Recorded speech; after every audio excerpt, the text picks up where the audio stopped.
సింహం సింగిల్గా వస్తుందన్న వైసీపీ నేతల వ్యాఖ్యలకు టీడీపీ జాతీయ ప్రధాన కార్యదర్శి నారా లోకేష్ స్ట్రాంగ్ కౌంటర్ ఇచ్చారు. రాష్ట్రంలో రెండు సింహాలు చంద్రబాబు, పవన్ కళ్యాణ్ అని ఆయన వ్యాఖ్యానించారు. ఏలూరులో యువగళం నిర్వహించిన ఆయన సీఎం జగన్పై సెటైర్లు వేశారు. జగన్ టైం అయిపోయిందని, మే 13న రెండు సింహాల మధ్య నలిగిపోవడం ఖాయమని హెచ్చరించారు.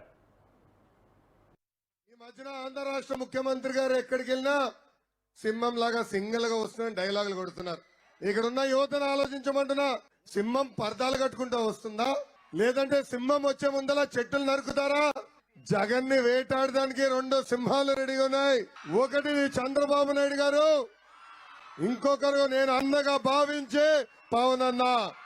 జగన్ ని టైం అయిపోయింది.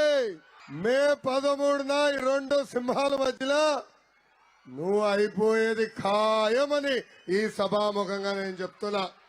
ఇంకో మాట కూడా అంటున్నాడు, నేను అనాథుడు అంటున్నాడు ముఖ్యమంత్రి గారు. ఇది చూసిన తర్వాత నాకు ఒక కథ గుర్తొచ్చింది. ఆ కథలో ఒక మర్డర్ కేసులో నిందితుడిని పోలీసు వాళ్ళు తీసుకెళ్లి జడ్జి ముందు నిలబెడతారు. ఆ నిందితుడు అంటాడు, జడ్జి గారు నేను అనాథుడిని, నాకు ఏ పాపం తెలియదు, దయచేసి నన్ను వదిలేనంటారు. ఏకంగా ఏడుస్తాడు.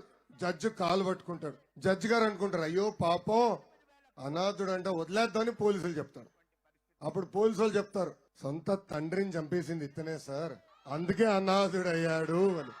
ఇలా ఉంది ఆంధ్ర రాష్ట్ర ముఖ్యమంత్రి పరిస్థితి.